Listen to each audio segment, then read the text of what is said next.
Assalamualaikum warahmatullahi wabarakatuh. Perkenalkan, nama saya Muhammad Haris Fadilah Silalahi dengan NIM 21136015 dari Geografi NK. Saya di sini ingin menyampaikan ceramah singkat saya yang berjudul Al-Quran. Al-Quran berasal dari bahasa Arab, yaitu masdar dari kata qara'ah yang artinya bacaan atau yang dibaca. Al-Quran adalah kalamullah atau firman Allah, bukan berasal dari ucapan Nabi ataupun manusia lainnya. Tidak ada sepatah kata pun ucapan Nabi dalam Al-Quran.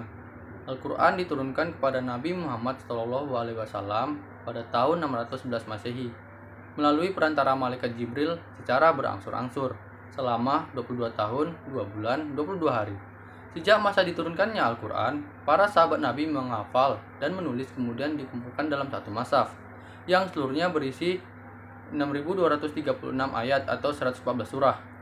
Pada masa Nabi, Al-Quran dipelihara dalam ingatan Nabi Muhammad SAW. Kemudian menulis ayat-ayat Al-Quran pada pelepah kurma, kulit onta, dan tulang belulang. Periode pemeliharaan kedua terjadi pada masa Khalifah Abu Bakar As-Siddiq.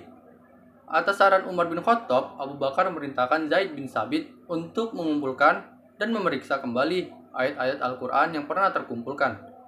Dalam menjalankan tugasnya ini, Zaid bin Sabit dibantu tim pencatat wahyu pada masa Nabi, diantaranya Ubay bin Ka'ab, Ali bin Abi Thalib, dan Utsman bin Affan. Hasilnya terkumpul sebuah Al-Quran dalam bentuk suhuf atau lembaran dari kulit dan pelepah kurma. Sejalan dengan perluasan daerah Islam, mulai timbul perbedaan pendapat mengenai qiraah atau bacaan Al-Quran. Hal ini segera ditanggapi oleh Khalifah Utsman bin Affan untuk menuliskan Al-Quran ke dalam satu mashaf. Penulisan ini disesuaikan dengan tulisan aslinya atau hasil pengumpulan pada masa Abu Bakar radhiyallahu anhu. Khalifah Utsman memberikan tanggung jawab penulisan Al-Quran itu kepada Zaid bin Sabit dengan dibantu Abdullah bin Zubair, Said bin Alaihissalam, dan Abdurrahman bin Al-Haris. Setelah terkumpul ke dalam satu mashaf, Utsman mengirim salinan Al-Quran tersebut ke beberapa kota besar, masing-masing satu buah. Mashaf Al-Quran yang ditulis tanpa titik dan baris ini kemudian dikenal dengan sebutan Mashaf Al-Imam atau Mushaf Utsmani. Pemeliharaan Al-Quran pada periode selanjutnya pada Khalifah Ali bin Abi Thalib.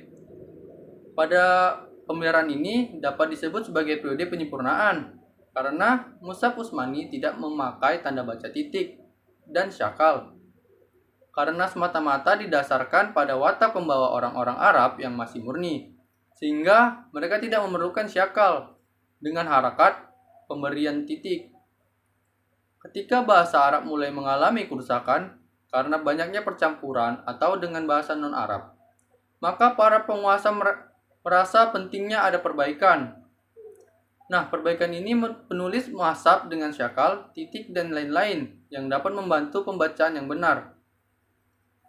Banyak ulama yang berpendapat bahwa orang yang pertama yang melakukan hal ini adalah Abdul Aswad Ad-Du'ali, peletak pertama dasar-dasar kaidah bahasa Arab, atas permintaan Ali bin Abi Thalib. Seperti kita ketahui, mukjizat terbagi pengertiannya. Ada mukjizat secara etimologi, yaitu sesuatu yang melemahkan sehingga orang lain tidak dapat berbuat yang sama atau melebihi. Sedangkan mukjizat menurut istilah adalah sesuatu yang luar biasa yang bertentangan dengan batasan-batasan yang telah diketahui. Al-Quran merupakan salah satu mukjizat Nabi Muhammad SAW, dan pada bulan Ramadan terdapat malam yang lebih baik daripada 1000 bulan, yaitu malam Nuzul Quran, malam diturunkannya Al-Quran kepada Nabi Muhammad SAW melalui malaikat Jibril. Nabi Muhammad menerima wahyu dari Allah pada saat usia 41 tahun, bertepatan di Gua Hira.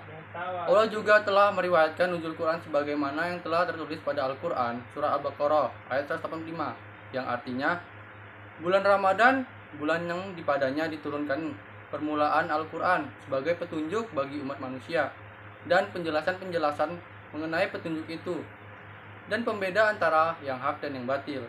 Oleh karena itu, umat Islam sangat disarankan untuk selalu membaca Al-Quran, terutama pada saat bulan yang mulia, bulan suci Ramadan.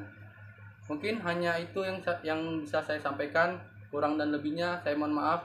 Wabillahi taufiq wal hidayah. Assalamualaikum warahmatullahi wabarakatuh.